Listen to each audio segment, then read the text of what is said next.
Olivier Bibounissac, bonjour. Bonjour. Avec l'arrestation de Maurice Kamto, est-ce que votre combat ne devient pas de plus en plus difficile? L'arrestation du président élu, le président élu en dehors de toute fraude électorale, Maurice Kamto, ne rend pas le combat plus difficile, bien au contraire. Il attire les regards sur la forfaiture qui est ici dénoncée par lui dans le cadre du plan national de résistance. À la suite de cette présidentielle du 7 octobre, vous avez organisé le 26 janvier des manifestations dans plusieurs grandes villes du pays, mais elles n'étaient pas autorisées.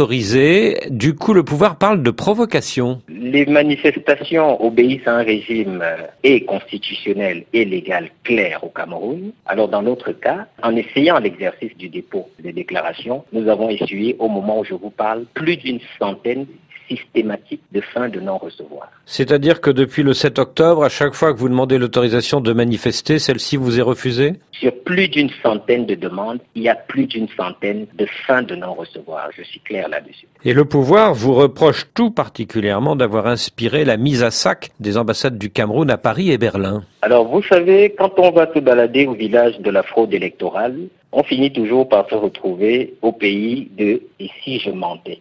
Cette facilité à dire des inexactitudes, à porter de fausses accusations, qui s'est d'ailleurs illustrée dans l'usage de faux procès-verbaux accréditant de faux résultats présidentiels sur le Cameroun, cela nous n'en attendions pas moins du régime. Le gouvernement illégitime de Yaoundé incrimine d'abord et ensuite procède à une enquête. Donc non seulement c'est une accusation fallacieuse, mais elle n'est pas fondée parce que le plan national de résistance repose sur le recours exclusif à la non-violence, à des manifestations pacifiques. Mais le ministre de la Communication, René Sadi, affirme que les militants de l'opposition qui ont mis à sac ces deux ambassades se réclamaient du MRC, le mouvement pour la renaissance du Cameroun, votre parti. Nous récusons l'emploi du terme militant. Nous le récusons formellement et farouchement. Ce ne sont pas des militants, du MRC en tout cas. Alors de qui s'agit-il? Que les enquêtes nous permettent de le savoir. Et quelle est la position de Maurice Kamto par rapport à ces manifestants de Paris et de Berlin? Maurice Kamto, il a été clair, il ne peut pas apporter sa caution à des mises à sac ou à des destructions d'édifices publics, peu importe lesquels. Alors ce que craignent les avocats de Maurice Kamto, c'est qu'à la suite de ces attaques d'ambassade, il ne soit poursuivi pour hostilité à la patrie et peut-être condamné à une lourde peine. Est-ce que vous partagez cette crainte? Il faut d'abord dire qu'avec l'arrestation du président élu Maurice Kamto, le Rubicon a été franchi par le régime. Durant la campagne électorale qui vient de s'écouler, Maurice Kamto a à maintes reprises souvent procédé à des recadrages dans son camp, notamment lorsque les discours avaient tendance à se durcir. Durant le contentieux post-électoral, il a interrogé le silence de celui qui à l'époque était le président légitime en demandant pourquoi il restait silencieux face à toute cette montée de repli identitaire. Et on peut observer qu'il y a eu un jeu de la part de ce régime pour instrumentaliser les replis tribaux. Alors vous parlez de repli identitaire, est-ce à dire que derrière l'arrestation de Maurice Kamto, vous craignez une campagne contre la communauté des Bamileke? Mais non, je n'ai pas employé ce mot. Je ne peux pas répondre à cette question parce que je ne vois pas trop sur quoi elle se fonde. Et pourquoi parlez-vous alors de repli identitaire? J'ai dit qu'il y a eu une exacerbation et une utilisation des replis identitaires durant la campagne présidentielle. Quand vous parlez de repli identitaire, voulez-vous dire que le pouvoir essaye de monter certaines communautés du pays contre d'autres communautés? Nous ne nous contenterons pas de dire essaye. Nous avons désormais dans le gouvernement illégitime qui a été sorti au lendemain de l'élection présidentielle, des gens qui ont été désignés à des postes ministériels simplement parce qu'ils ont tenu des discours tribalistes et xénophobes flagrants. Donc il y a eu, durant la campagne et aujourd'hui plus qu'avant, une exacerbation utilisée de manière voulue par le régime pour précisément créer des replis identitaires ou communautaristes.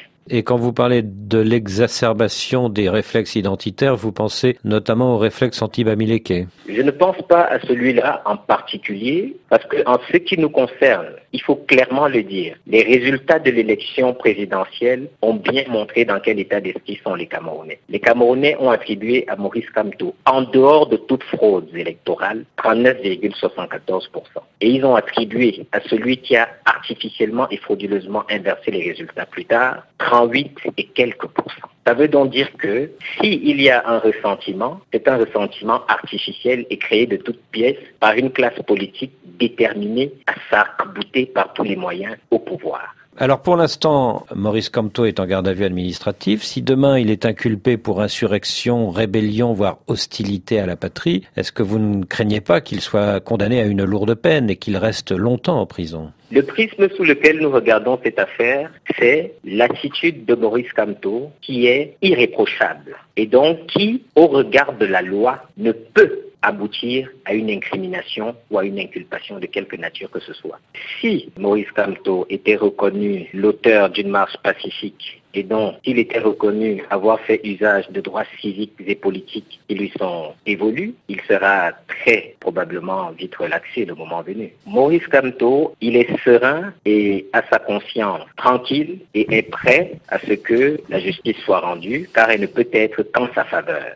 Donc pour vous, il n'y a rien dans le dossier judiciaire contre Maurice Kamto ? C'est totalement vide étant donné que, au niveau des manifestations qui ont été menées dans le cadre du plan national de résistance, et notamment la marche blanche du 26 janvier, il y a eu sur l'ensemble du territoire national que des manifestations pacifiques, avec des manifestants qui, lorsqu'ils étaient menacés d'être chargés par les forces de l'ordre, appliquaient les consignes. Et les consignes étaient lesquelles ? Vous vous asseyez ou alors vous levez les bras au ciel et vous chantez l'hymne national. Et les manifestants ont suivi la consigne. Quand le ministre camerounais de la Communication affirme que le gouvernement n'a rien contre le MRC et n'a nullement l'intention de décapiter ce parti, comment réagissez-vous ? Nous pensons que le ministre du gouvernement illégitime en question fait de l'humour, et un humour de mauvais goût, parce que au moment où nous parlons, le MRC fait en effet partie d'une sorte de programme ciblé de décapitation.